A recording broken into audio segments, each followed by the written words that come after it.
All right, so you saw what this place looked like on day one for the grand opening. It was crazy. But what is this going to look like on day two? I'm going back on Friday. Let's see what happens. And I can tell you right now, the parking lot looks really empty.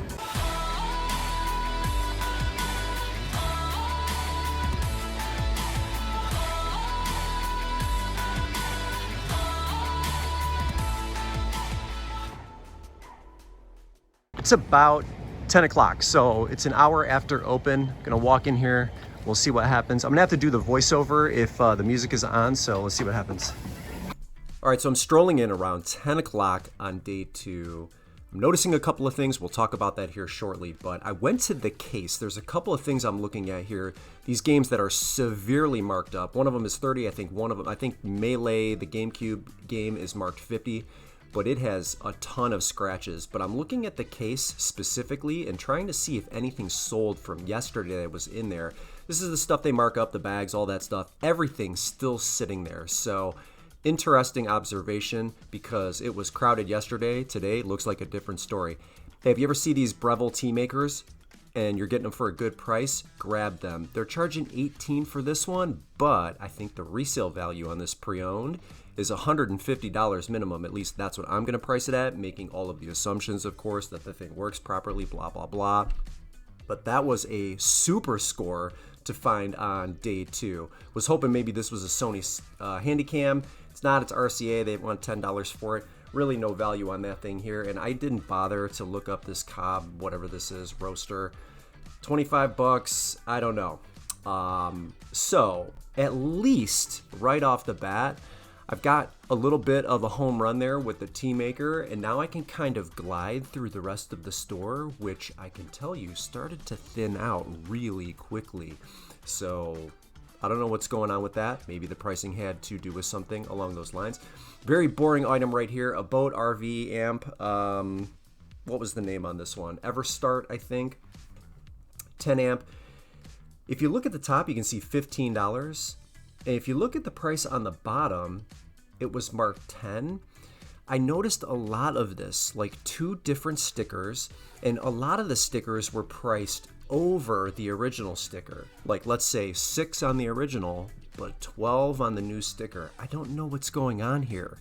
I was charged $10 for that, luckily, and it's very probable that maybe the person that, like, put the second set of eyes on it didn't notice the tag underneath, and so they just priced it at $15. But it's another thing I'm noticing where one price was marked and then they went over it with a higher price. So I'm still going to pick that battery charger up. I keep calling it an amp, it's a battery charger. So I think I can get between $40 and $50 for it. And again, I was only charged $10, so I think that was great of the person who was ringing me up to do that. And then the next thing I'm going to move over and grab here, I've never sold these before. This is Washington Forge Mardi Gras, a blue color stainless steel flatware. There's a couple of sets in here, and I think I can squeeze $60 to $70 out of them. There's like 8 to 10 spoons, 8 to 10 forks, assuming that they're all in decent condition. There's some random pieces in here, but it looks like lotted up in sets of 4. I can get maybe 20 to 25 bucks for a few, and I think I got 2 to 3, maybe 4 full sets, and a couple of maybe one-off random ones there. So I'm just gonna say $60, although I think I might actually be able to get a little bit more out of it. But for $6, that's the price I want to pay, and I'll get 60 for it, so that's great. That's a good flip here. I'm going to check the rest of the flatware there. I didn't really notice anything special about that last bag there. So another roaster here, but I think this was one of the off-brand ones here, so not much to go on. Some shoes at regular price, which is lovely. So these are only cost me $5. These are like Crocs super molded. They like this pink iridescent studded pattern to them. They're a size 7. I'm going to charge $35, or I'm going to ask $35 for those. They'll probably sell in the $30 range. Let's say $25 for I think these are Rivas for Tory Burch. They've got some wear. They're going to cost me $7, and I think these are like Riva silver. I get Mini and Riva mixed up, but I'm going to say $25 because of the wear. They're not in terrible shape. I mean, they're in pretty decent shape. It's just little bit of wear on the soles and towards the back by the heels. So let's say 25 for that. And again, I'm going to list the studded Crocs at 35. Again, they'll probably sell in the $30 range. The average is like 27 to 30 for those pink ones, but they haven't come up on eBay in the last 90 days or so. So that's why I'm kind of pricing on the high end there. Let's go 35 on those and keep moving along. A lot of stuff I see from yesterday that I recognize, but this is a pair that I didn't see, and they are marked regular price. This is a pair of kids Delaney's Doc Martens. They are a size 2. The price, they weren't marked up, so I think I was charged $2.99, and you'll see the comps on the screen. Mine is like a pink on pink on pink, where you can see the midsoles and the soles are like a pink color. And I think that's a unique style for that Delaney. I was having trouble finding comps on it. Let's say $30 for those because I don't really know any better. And then I'm going to also grab this Wearing Martini Maker. These are really consistent sellers. About 40 listed, 40 have sold in the last 90 days, including 20 pre-owned. At $6, I think I can get $40 for it, so I'll rock that. That's no problem. This will be very easy to test. It's not one of those machines that's going to take forever to plug in and kind of figure out how it's supposed to work. So where I'm trying to avoid lots of electronics right now because I have a lot of stuff to list, and I don't want electronics to kind of bog me down unless they're like big hitter home runs. I'll take that because it's easy. You just plug it in, power it up, and if it's good to go, it's good to go. So let's glance briefly over the rest of this aisle. The bowl set here, like ladybug pattern. Not really interested in this. Don't see much. This came off of a cart and I grabbed it at $1.99 with Halloween coming up. Spiced pumpkin diffuser from Yankee Candle. I didn't open it. I opened it when I got home. It's brand new. I mean, it's brand new open box. I think I could probably get $20 for this. So I'm actually going to grab this too for $2. That's not really that bad. The pricing is very strange. Some of it is very sort of shady, if you will. Some things are very high, some things look reasonably priced, but I think it's more high than it is reasonable at this point, and I feel like that's why the place is fizzling out quickly. By about 11 o'clock, this place was empty. I counted maybe 6 customers, which is very strange for a place that hasn't even been open 48 hours. At any rate, it's not my problem. I'm moving out of there.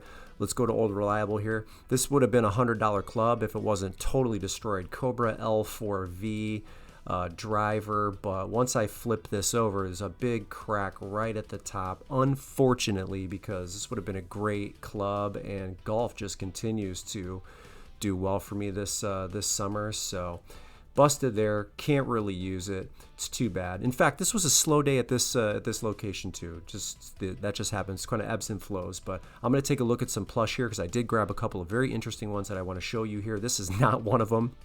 That's a fake Bonnie from Five Nights at Freddy's. What did I say? Warnling. Anyway, that thing is absolutely not real. This was a funny looking Build-A-Bear here. I'm too lazy to look it up, so if it was worth $100, I hope if you're local, you grabbed it and you make some money. I have a couple of good ones, though. Some here, it's not in this one. It's on the other side here, and I don't remember which one I picked up first. There's 2 of them here coming up. Really cute little Cabbage Patch here. Oh, okay, so this is Angry Birds Rio.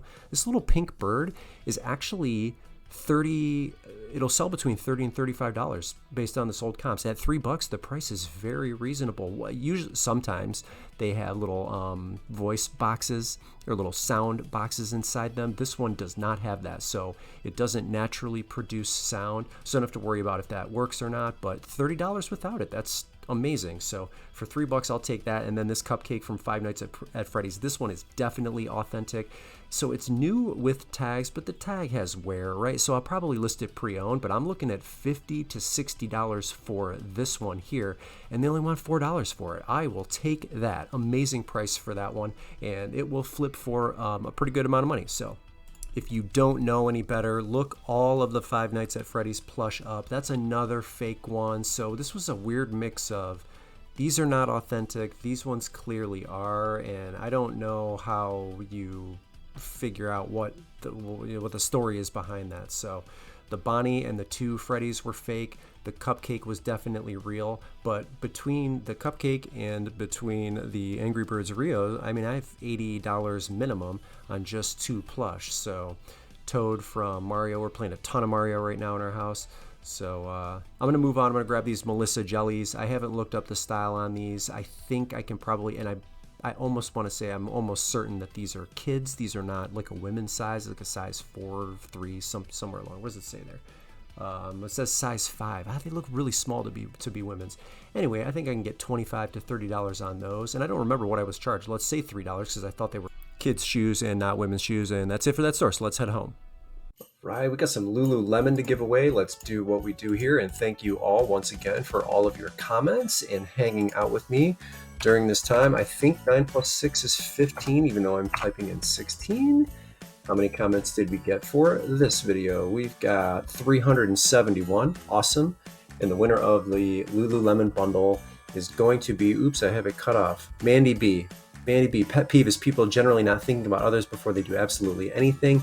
Mandy, I have to agree with you. That's a huge pet peeve. In fact, all of your pet peeves, I'm like, yep, I feel you on that one. Yep, I feel you on that one. Anyway, congratulations, Mandy. Send me your details at dadplanetofficial@gmail.com. I will get the Lululemon out to you just as soon as I can, and I appreciate your comment. Thanks again.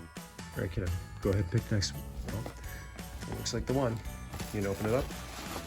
Thanks, kiddo. You see something in there? Yes.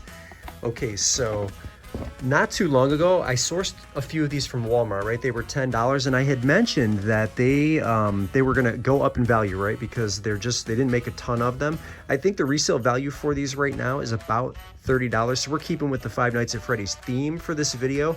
I'm gonna give this away to a subscriber, and I expect if you could hold these for a year, 2 years, it's gonna be a $100 to $200 plush, new with the tags if you want to wait, or you just give it to someone that loves the franchise. Anyway, this is the giveaway for subscribers.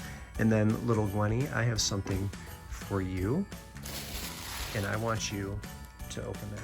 This one? That is for you. Yes. I was thinking that was my favorite bond. It's your favorite, but but this is something for you. Why is it so huge?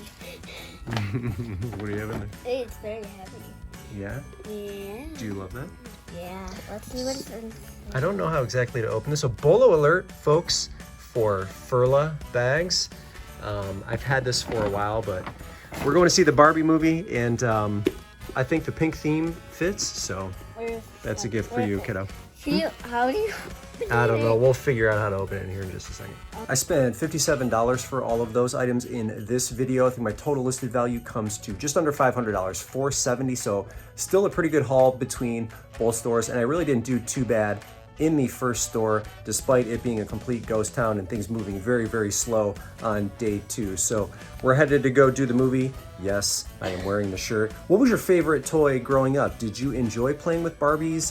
I gotta say, I was like Transformers, G.I. Joe. Those are the two I remember the most. Probably He-Man. What was your favorite toy growing up? Something that you either played with or maybe you never got a chance to enjoy and you wish you could the second time around. Let me know what your favorite toy was in the comments. Brennan here, Dad Planet, the One Man Show. Christmas in July. We're getting close to the end of the month. Thanks for hanging out with me, and we'll see you in the next video.